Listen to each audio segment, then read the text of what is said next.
gracias te damos, Señor, porque todo es para tu gloria, como empezamos cantando en esta reunión. Todo es para tu gloria, Señor. Las cosas difíciles a veces no las entendemos, pero a veces en tu misericordia nos permites verlo como tú lo has usado para fortalecernos, para bendecirnos. Y Señor, aunque no podamos verlo, queremos declarar que todo es para tu gloria. Queremos, Señor, poner delante de ti a los niños que salen a su clase, les dice su maestra, hermana Lorena. Úsala, Señor, que ella pueda compartir de tu amor, de tu gracia a cada uno de esos niños, y por medio de la lección, del trabajo, de su manualidad, que hagan, Señor, una lección de vida se quede en su corazón, en su mente. Oramos también esta hora por la vida de su hermano Marquinhos. Te pedimos que tú nos hables a través de él, que prepares nuestro corazón para recibir tu palabra y sé con su familia allá en Chiapas. En tu nombre precioso oramos. Amén y amén. Amén. Los niños pueden pasar a su clase. Dios les bendiga. Hermano Marquinhos, quiero dejarte este lugar y darte muchas gracias de que estás hoy aquí con nosotros. Gracias, gracias. Ya tú ahí presentando. Ah, bien, gracias. Gracias.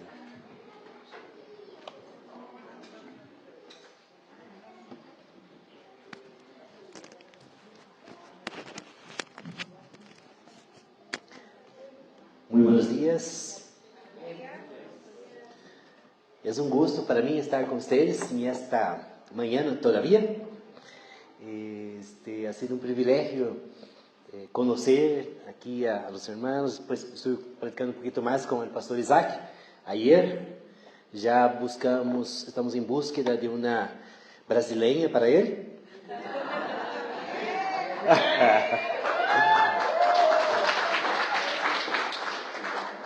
Pensé que se iba a enojar, pero qué bueno que no se enojaron. Algunos dicen, no, misericordia, no, por favor, ya busque, ¿no? Hermanos, es un gusto estar aquí. Tengo el privilegio de estar ya en esta nación por 22 años. 2 años estuve en Culiacán y ya son más de 20 años en Chiapas. Deus me dio un llamado específico para el estado de Chiapas. Estoy casado con una chulada de mujer chiapaneca, ¿no? Mi esposa Evelyn Colmenares. Tenemos 2 preciosos hijos. Tengo un hijo de 11 años y tengo un pequeño de 6 años. Lindos, preciosos, la cara del papá. Y nosotros estamos con mi esposa ahí frente a lo que es Juventud con una Misión, Jucum, en la ciudad de San Cristóbal de las Casas.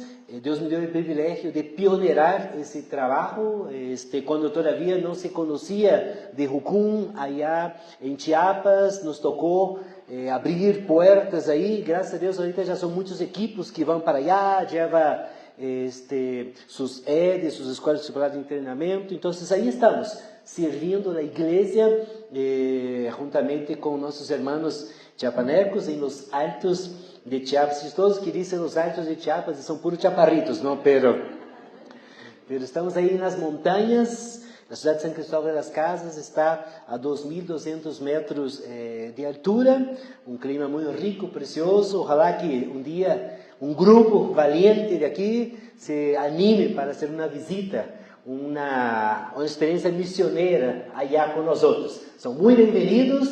Yo ya estoy ahí incomodando al pastor Isaac para que busque los cobardes, no, los cobardes quieren ser aquí, los valientes, para que vayan allá a Chiapas, apoyarnos con el trabajo que estamos haciendo. Sería una bendición tenerlos por allá con nosotros, ¿no?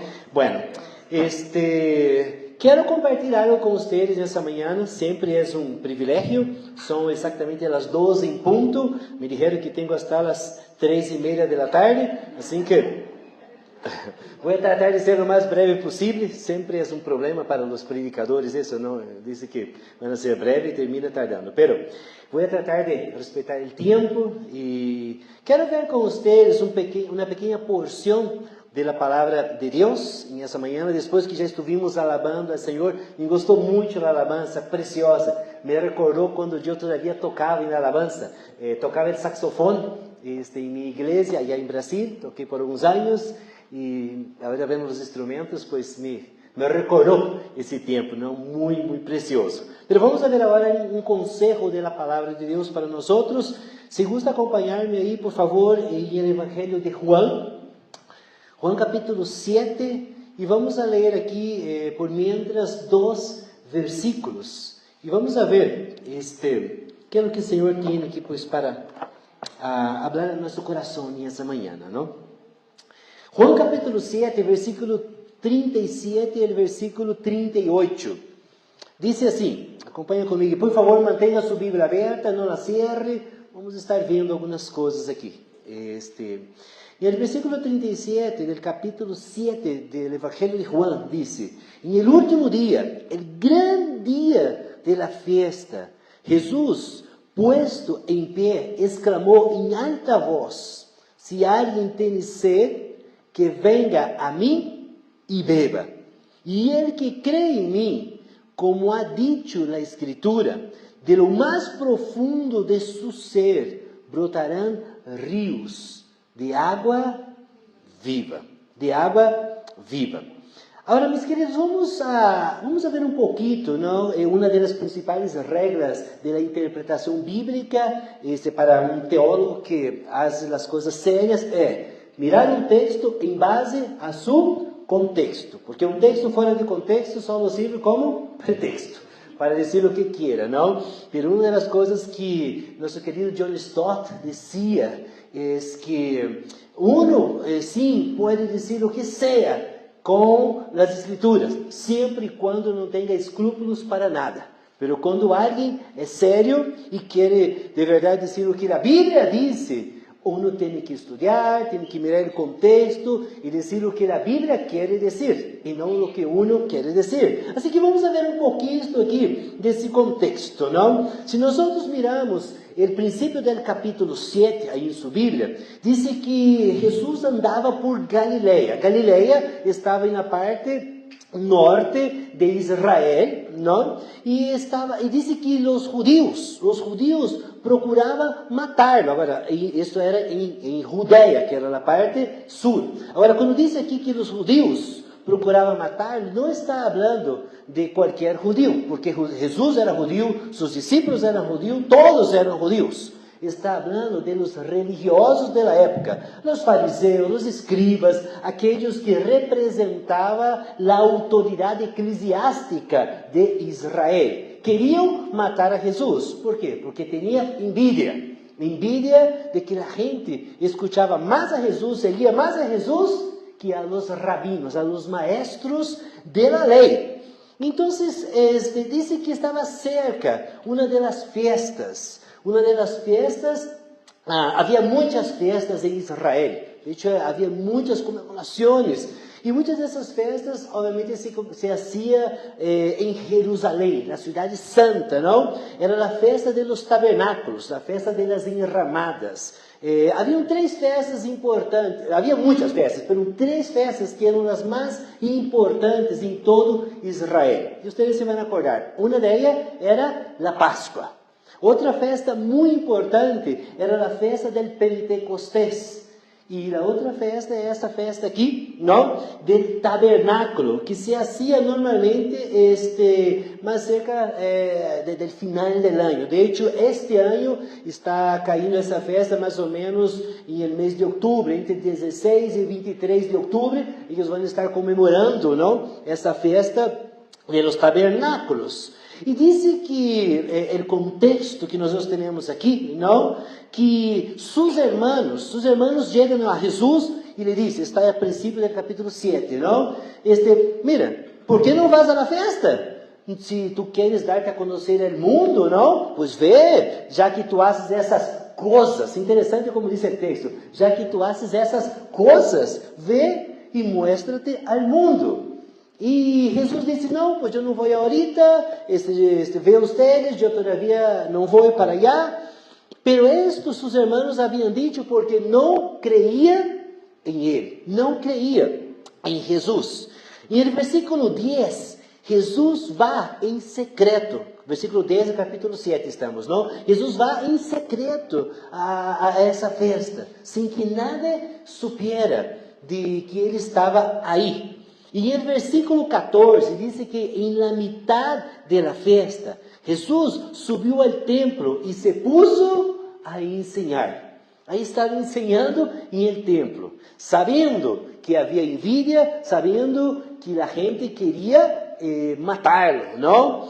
Ahora, hay dos sucesos paralelos que nosotros podemos ver aquí, ¿no? Y a mí se me hace bien interesante eso, porque cuando uno estudia un poquito sobre la literatura judía, ¿no? Ellos tenían la costumbre muchas veces de colocar dos frases en paralelo, y luego pues significaba que lo que está en el centro es el núcleo del mensaje. Y aquí yo veo, ¿no? Estudiando ese texto, dos frases en paralelo.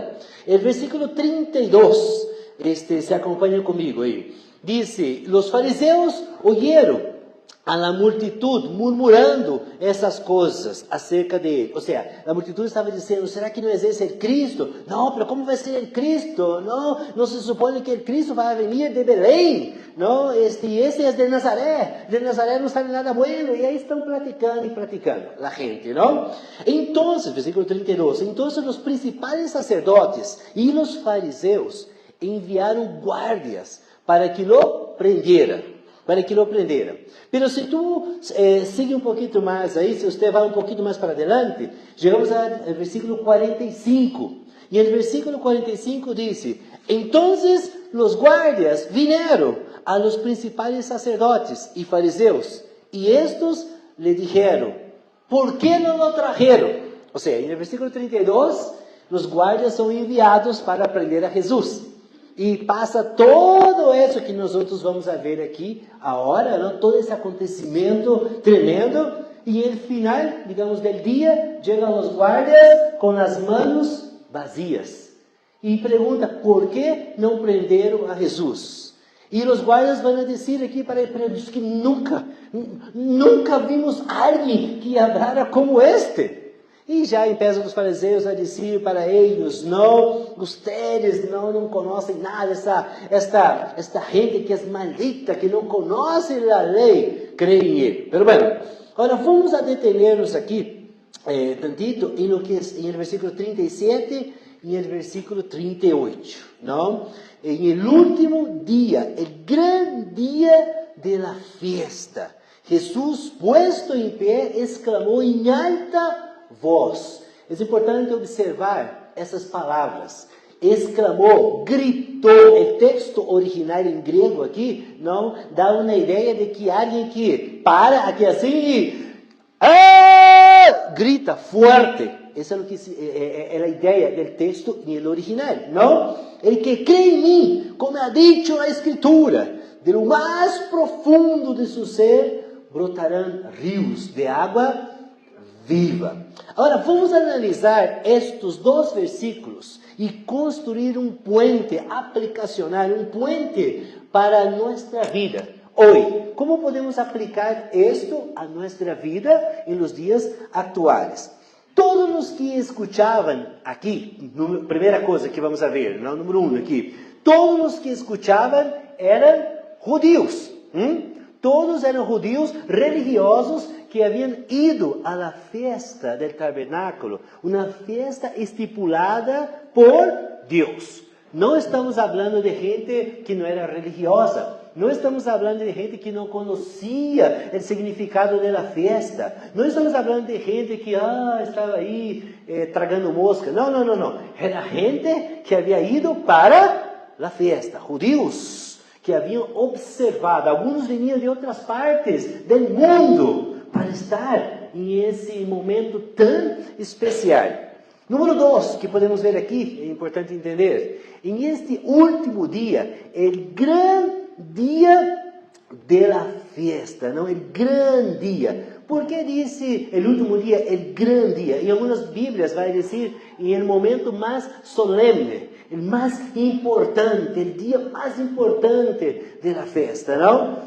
Dice que Jesus exclama a gran voz, irrompiendo aqui. Agora vamos entender isso, para que esse texto tenha um pouco de contexto, tenha um pouco mais de significado para nós outros, não? O grande dia da festa. O que passava nesse dia? E nos primeiros raios do sol ao amanhecer, quando apenas estava saindo os primeiros raios do sol, havia um sonido de chofar, não muito forte, e isso significava, esse sonido de chofar significava uma coisa, que um sacerdote havia sido designado para levar a cabo todo esse ritual. Aqui se hacía um ritual, se hacía uma cerimônia de libação, se chamava a libação de água. O que hacía? Esse sonido forte dizia, por fim, há um sacerdote que foi designado. Logo depois, se escutava outro sonido de chofar. E esse sonido de chofar significava agora não que a gente seria dividida em 3 partes. Um grupo se quedaria pois no templo, outro grupo estaria buscando no que era ramas de los árvores, e outro grupo estaria junto a esse sacerdote. E quando tinha esse sonido, segundo o sonido de chofar, o que passaria é que este sacerdote estaria começando sua procissão. Esse sacerdote agarrava um vaso de ouro, um jarrão de ouro puro, não? E ele ia até o estanque de Siloé. E no estanque de Siloé, ele sacava água do estanque de Siloé. E no sonido de chofar, ele começaria de novo a caminhar. A gente estava alegre, gritando, alegria por todo esse caminhar. Era aproximadamente 1 quilômetro do templo. E ele tinha mínimo cuidado para não derramar uma sola gota desta água, porque era o que era como um sacrifício da água, a libação da água que estaria sendo. E esse sacerdote começaria a caminhar e toda a gente alegre, gritando e fazendo buia, e até que chegava esse sacerdote em o que eram os escalones do templo. Então havia outro sonido de chofar e a gente haria silêncio, sem nenhum ruído. E esse sacerdote começaria a subir no que eram os escalones, com todo o cuidado, com este jarrão, hasta chegar arriba. Solo se escuchava os passos do sacerdote, um ruído fúnebre.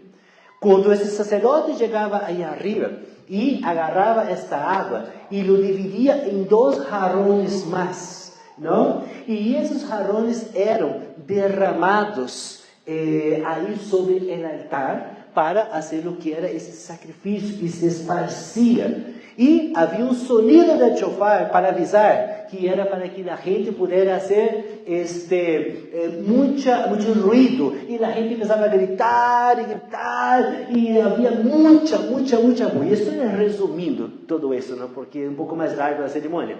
E quando estão aí, não, está gritando e estão gritando aleluia, e é uma celebração incrível.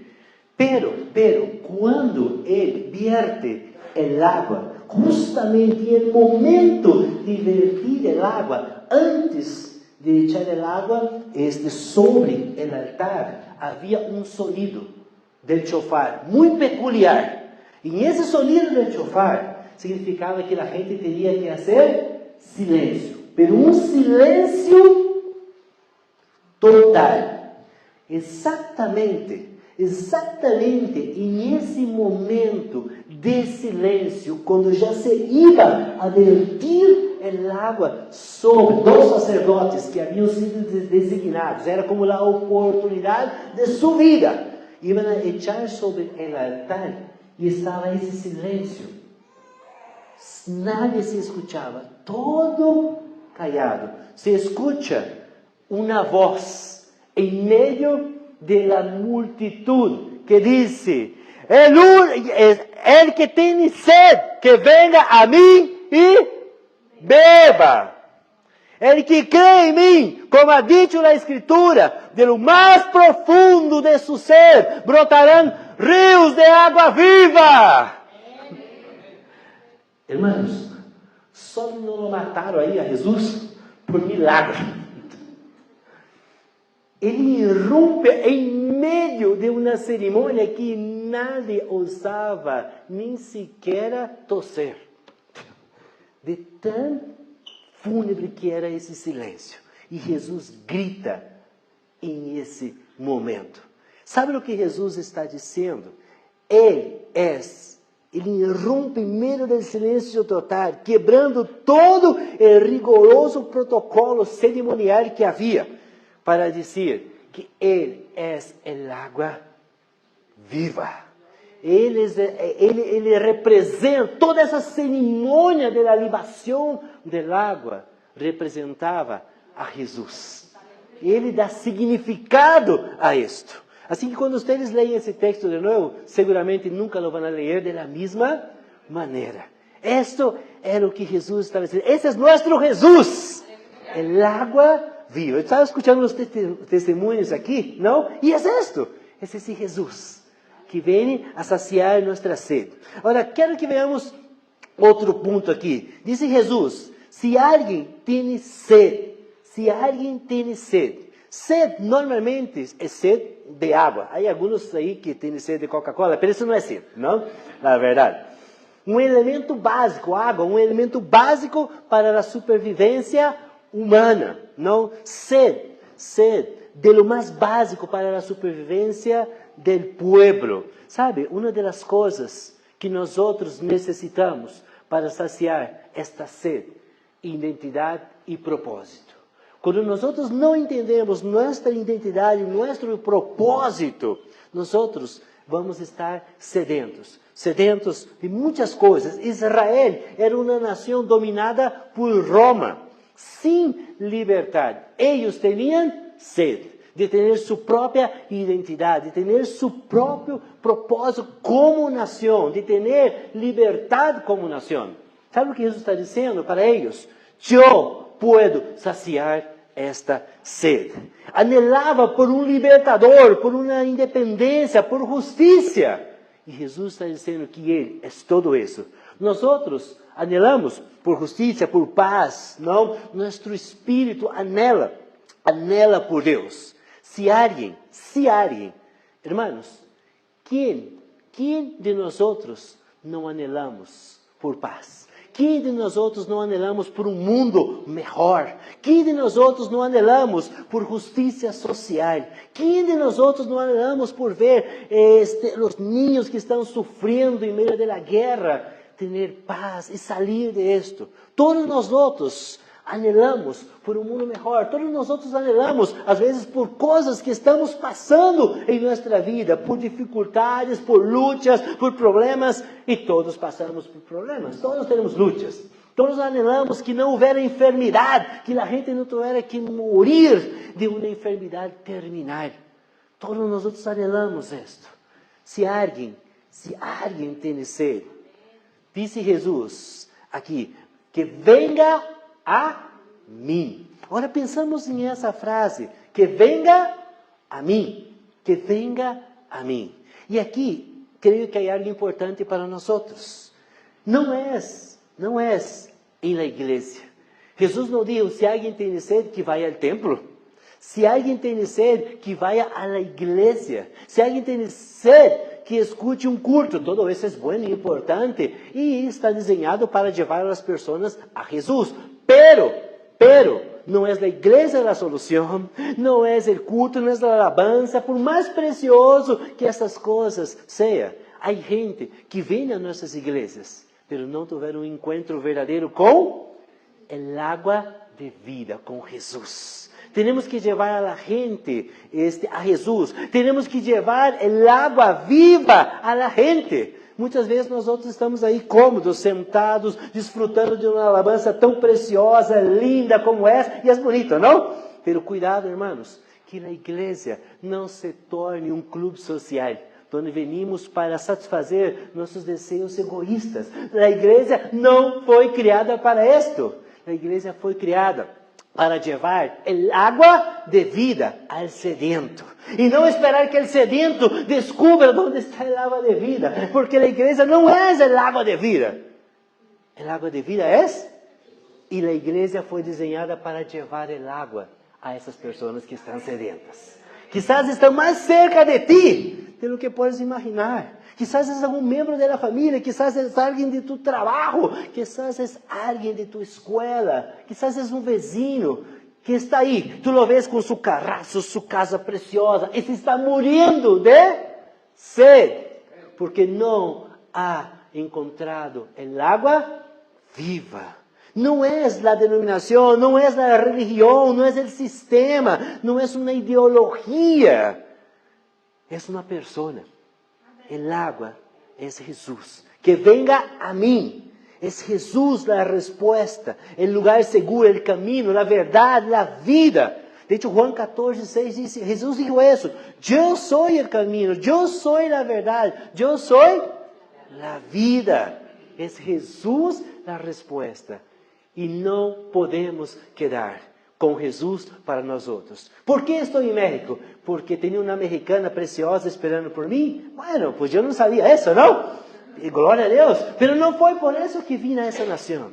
¿Por qué vine a México? Porque los tacos y los burritos son muy buenos. Sí, son muy buenos. Pero no vine por esto. ¿Por qué vine a México? Porque Dios colocó un amor en mi corazón por esa nación. Pero además, Dios me dijo que de esa nación yo estaría llevando un mexicano a las naciones para llevar el agua viva a aquellos lugares que todavía no conocen de Jesús. ¿Y sabe lo que hemos estado haciendo? Hemos estado desafiando mexicanos a salir de su comodidad, a compartir un poquito de todas esas bendiciones que estão compartindo aqui. Bonito que passe e comparta. Isso. Agora compartamos essas bendiciones com aqueles que nem sequer sabem que existe uma pessoa chamada Jesus.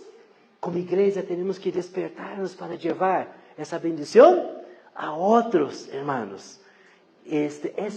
Essa foi a razão por a qual vine a esse lugar. E hemos estado levando mexicanos à África, à China, à Índia. Deus me dá o privilégio de estar com mexicanos em vários lugares. Eu nunca havia estado em outro país fora do Brasil antes de vir a México. Mas como promessa de Deus, hemos levado mexicanos a mais de 20 nações para levar el agua viva a essas pessoas. E hemos visto a transformação. Igrejas que han surgido a partir de los equipos que han chegado. Vengan a mim, Jesus. E dice, e beba. Pensamos nessa palavra. Não há nada mais irônico que ter sed, chegar a uma fuente de águas cristalinas e seguir em sequedade.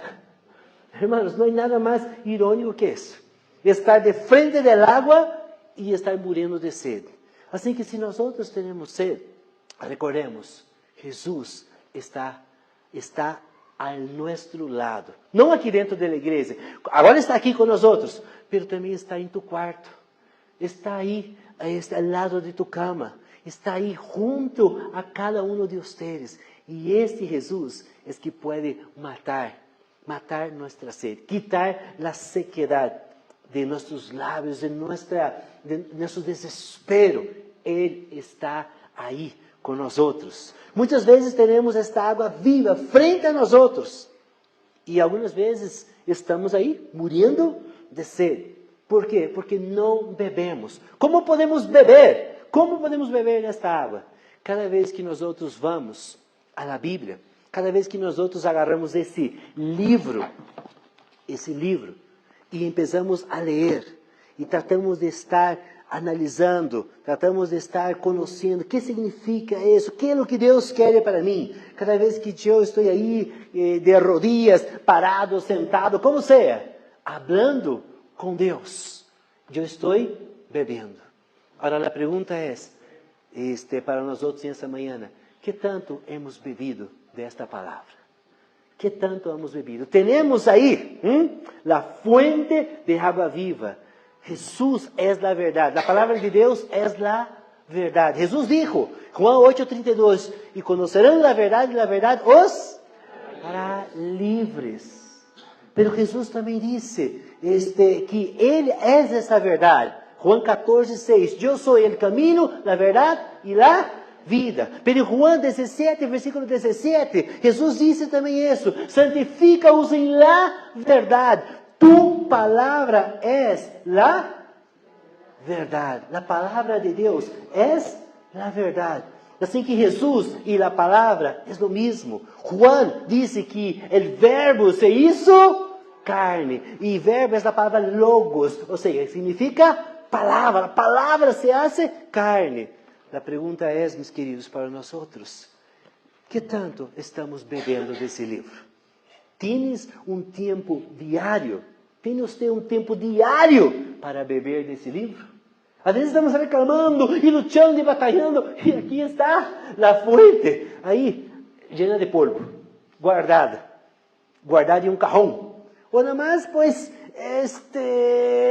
voy a leer un versículo para quitar el peso de la conciencia. Pero, mis queridos, esta es la fuente de agua viva. Cuando vamos a ella, vamos a Jesús, es lo mismo. Pero dejo la pregunta, ¿qué tanto estamos bebiendo de esta palabra? ¿Qué tanto has bebido? ¿Has tenido el privilegio, el gusto de haber leído mínimo una vez por completo ese libro? Es que soy nuevo en la iglesia, solo tengo 15 años. Perdón, eres un viejo flojo, pero no. Luchamos con nuestra propia fuerza, esperando auxilio de alguien más. Cuando Jesús está diciendo que podemos beber de Él. El que cree en mí, dice Jesús. Ahora, creer aquí no es solo saber que Él existe. De hecho, Santiago capítulo 2, versículo 19, dice, ¿tú crees que existe un solo Dios? Muy bien. Porque hasta los demonios creen y tiemblan de miedo. Solo creer en Jesús, bueno, pues estamos igualando, ¿no? A nivel de los demonios. No sirve. Creer es más que solamente saber que existe un Jesús. Creer es colocar en práctica. Pero ¿cómo vamos a colocar en práctica lo que Ele dice? Si no conocemos lo que está aquí. Y si no conocemos, vamos a seguir sedientos. Y una cosa nos lleva a otra. Y muchas veces no vemos el crecimiento. Y no estoy hablando solo de crecimiento numérico, pero seguramente que cuando crecemos, cuando matamos nuestra sed y crecemos como iglesia, crecemos en el conocimiento de Dios, todo lo demás, hermano, empieza a crecer. Creer es también pensar. Es un libro escrito por John Stott. Creer es también pensar. Es cuando con todas nuestras facultades declaramos Jesús como Señor de nuestra vida. Pero Jesús también dice aquí, ¿no? Como ha dicho la Escritura. Como ha dicho la Escritura. Que ríos correrían de su vientre. ¿Y sabe que Jesús está mencionando aquí? Yo penso, pensando aqui no que disse Jesus, nós podemos ir a Isaías. Isaías 44, versículo 3 e 4, disse: porque derramarei água sobre a terra sedenta, e torrentes sobre a terra seca. Derramarei meu espírito sobre tu posteridade, e minha bendição sobre tus descendentes. Ellos brotarão entre a hierba, como sauces junto a corrientes de água. Quando Jesus disse, como ha dicho na Escritura, ríos de água viva, Jesus está mencionando este versículo. De hecho, esse versículo de Isaías era um dos versículos que os sacerdotes agarravam, lo leía em el dia desta cerimônia. Eles agarravam sauces junto aí al templo para decorar o que era o templo. E Jesus está dizendo que Ele é o cumprimento de todo isso. Como ha dicho la Escritura. Jesus se apegou à Escritura. La estudiava e vivia em base a ela. E talvez vão dizer, pero se Jesus era Deus, não la escreveu? Sim, Jesus era Deus, la escreveu. Pero Ele nunca usurpou de sua divinidade para tomar ventaja. ¿Sabe o que hacía Jesús? Estudiaba la Escritura. Jesús pasaba tiempo con los rollos, con los pergaminos. Y cuando nosotros estudiamos la cultura de Israel, nos vamos a la geografía, y Nazaret es una ciudad muy pequeña. Nazaret tenía un solo pozo. Y una ciudad que tenía un solo pozo significaba que tendría cuando mucho 300, 400 habitantes. Solo tenía una sinagoga, que normalmente no era un rabino fijo. Eran rabinos que iban a hacer su oficio rabínico por un tiempo y se iban. En esa sinagoga tenía la única Biblia, o sea, los únicos pergaminos que había, los papiros. Y ahí es donde Jesús tenía que ir para leer la Biblia. No como nosotros, que tenemos Biblia arrumbada por todo lado. Podemos tener Biblia en el celular, podemos tener Biblia en la tablet, en la computadora, podemos tener Biblia a donde sea. Tenemos colección de Biblia. No. En un lugar como Nazaret había un solo pergamino. Y esos pergaminos eran grandes rollos. Para que Jesús pudiera conocer la Escritura, ele tenía que pasar horas y horas y horas leyendo y leyendo. Como ha dicho la Escritura. No es el manual del curso de discipulado, no es las palabras del pastor, no es la palabra del coach, no es la palabra del psicólogo, no es las palabras de un predicador, como ha dicho la Escritura. De lo más profundo de su ser brotarán ríos de agua viva. Hermanos, ese es un aliento para nosotros. Ese es un aliento para nuestra vida, cuando podemos pensar que ese Jesús que nosotros servimos es esta agua viva. Pero ahora yo quiero dejar esa pregunta para nosotros. Y lo dejo porque es la misma pregunta que viene a mi vida. ¿Qué estamos haciendo con esta agua? Tenemos el agua viva. Estamos distribuindo essa água para outros. Estamos saciados. Meus queridos, se alguém está aqui nessa manhã, ou se alguém que está escutando, todavia está com hambre, está com sede, todavia está sedento, não há outro lugar. Não há outro lugar para ir. Jesus é esta água viva.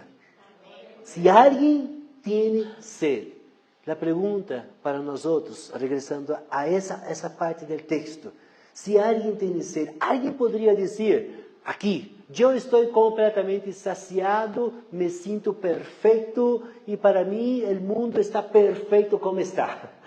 Alguém poderia dizer isso essa manhã? Eu creio que não. Todos nós outros anelamos algo mais. E não estou falando de los bens materiais, mas todos nós outros anelamos um mundo melhor. Todos nós outros anelamos uma igreja melhor.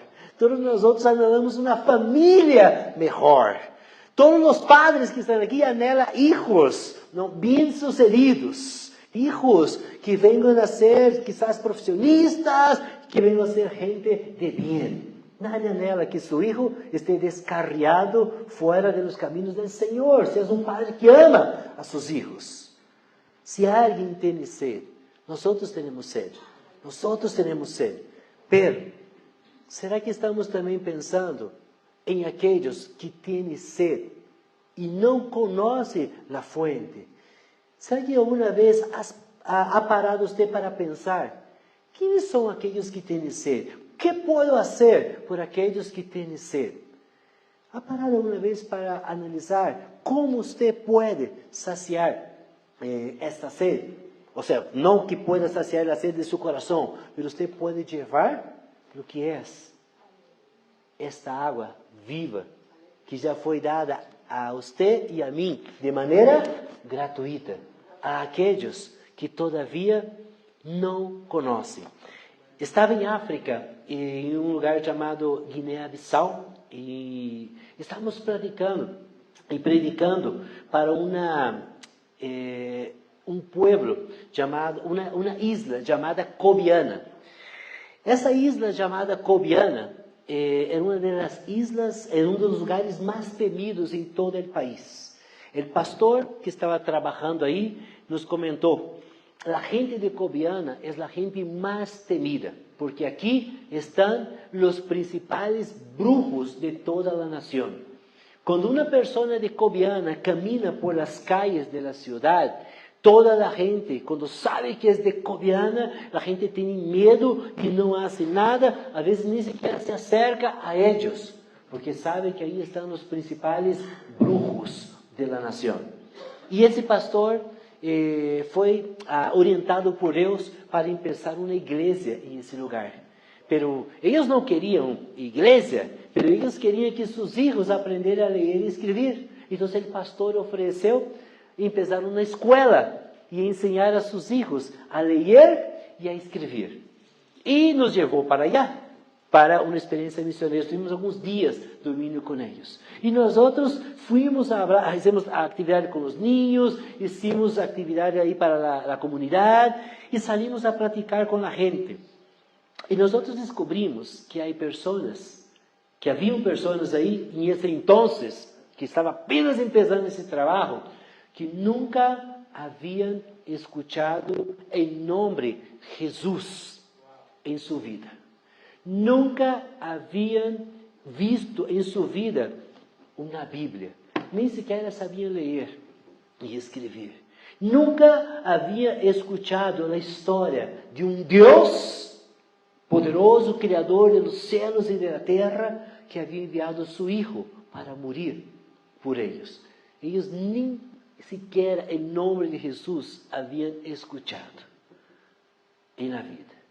Y nosotros estuvimos durante unos 3 días compartiendo la historia de Dios con ellos. Obviamente no es suficiente, se necesita mucho más.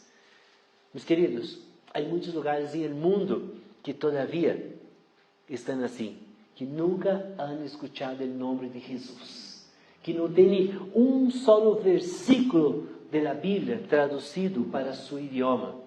Hay mucha gente que se está muriendo de lo que nos sobra, muriendo de sed. Algunos darían lo que fuera para tener un poco de la escritura en su propio idioma y escuchar la historia que cambia a vida. Lo que nosotros tenemos aquí y podemos hacer con tanta libertad, podemos adorar, podemos cantar y podemos hacer a la hora que queramos, cultos, ¿no? Hay lugares del mundo que no lo pueden hacer. Corea del Norte es un lugar donde hay mayor índice de persecución en el planeta. Si lo agarra una persona con una Biblia en Corea del Norte, automáticamente esa persona está condenada a la cárcel, a los campos de concentración, de confinamiento.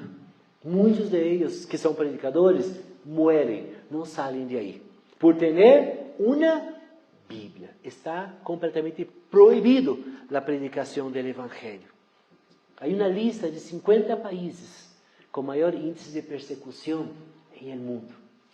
La pregunta es, para nosotros, ¿qué podemos hacer para llevar esta agua? Quizás tal vez no vas a ir a Corea, no vas a ir a África, pero aquí mismo en esa ciudad seguramente hay gente que está con sed. Gente que para alcanzarlos tenemos que salir de nuestro entorno, tenemos que ir a ellos. Ellos no van a venir aquí a la iglesia. Quizás aquí mismo en ese estado ustedes van a encontrar mucha gente con sed. Quizás por las redes sociales ustedes pueden encontrarse gente que se está muriendo de sed. Nosotros tenemos el agua viva. Jesús ya dijo, que venga a mí y beba. Tenemos que llevar esta agua a aquellos que todavía no saben dónde está la fuente. Ese es el legado de la iglesia. A eso fuimos llamados. Al mismo tiempo, fuimos también invitados para saciar cualquier sed que tengamos en esta fuente de agua viva que se llama Jesús. Cierra sus ojos. Vamos a orar. Señor, gracias porque tu palabra nunca regresa vacía. Estoy convicto, Señor Dios, que tu palabra siempre enviada y hay algún corazón sediento que com segurança, Senhor Deus, estará recordando em esta manhã, quizás por las redes, quizás aqui, Senhor Deus, que necessitamos, que temos mais bem o privilégio de poder saciar essa sede por meio de Jesus. Pero minha oração também é para que tua igreja pueda levantar-se, Senhor Deus, e ser esta mensajera del agua de vida. Nós já la temos, nós já desfrutamos, nós podemos ir a cada momento a esta fuente em nossa casa, Senhor Deus, em nosso trabalho, aonde seja. Temos acesso a essa fuente. Pero minha oração é para que tua igreja pueda levantar-se, Senhor Deus, e levar esta água mais allá, Senhor Deus, da comunidade, mais allá, Senhor Deus, de nossas fronteiras, que venhamos cruzar fronteiras raciais, que venhamos cruzar fronteiras sociais, que venhamos cruzar fronteiras físicas, geográficas, e poder, Senhor Deus, compartilhar esta água viva com aqueles que estão sedentos e morrendo, Senhor Deus, de sede. Essa é minha oração nessa manhã, em nome precioso de Jesus. Amém. Muitas graças, hermanos. Que Deus os bendiga.